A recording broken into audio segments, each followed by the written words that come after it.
यांचा मुलगा कृष्णराज महाडिक महापालिका निवडणूक लढवणार आहे। महापालिकेच्या प्रभाग क्रमांक 3 मधून लढणार असल्याची घोषणा त्यांनी केलेली आहे। निवडणुकीत संधी दिल्याबद्दल कृष्णराज महाडिक यांनी भाजप पक्षाचे आभारही मानलेत। कोल्हापूरमध्ये युतीचे सगळे उमेदवार विजयी होण्यासाठी प्रयत्न करेन असा निर्धार कृष्णराज महाडिक यांनी बोलून दाखवला।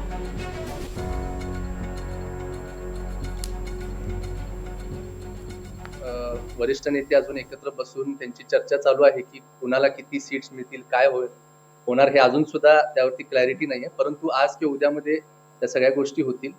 मी वॉर्ड 3 मधनं तशी आता तयारी करायला चालू करत आहे। परंतु अधिकृतपणे जेव्हा केव्हा ते आपल्या समोर येईल तेव्हा आपल्याला सर्वांना समजेल।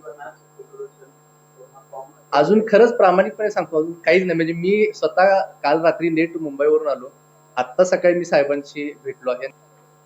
वरिष्ठ नेते अजून एकत्र बसून त्यांची चर्चा चालू आहे की कुणाला किती सीट्स मिळतील, काय होणार हे अजून सुद्धा त्यावरती क्लॅरिटी नाहीये। परंतु आज किंवा उद्यामध्ये त्या सगळ्या गोष्टी होतील।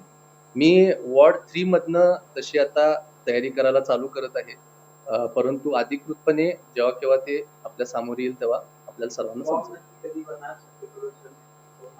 अजून खरंच प्रामाणिकपणे सांगतो, अजून काहीच नाही। म्हणजे मी स्वतः काल रात्री नेट मुंबईवरून आलो, आत्ता सकाळी मी साहेबांशी भेटलो आहे। वरिष्ठ नेते अजून एकत्र बसून त्यांची चर्चा चालू आहे की कुणाला किती सीट्स मिळतील, काय होणार हे अजून सुद्धा त्यावरती क्लॅरिटी नाहीये। परंतु आज किंवा उद्यामध्ये त्या सगळ्या गोष्टी होतील।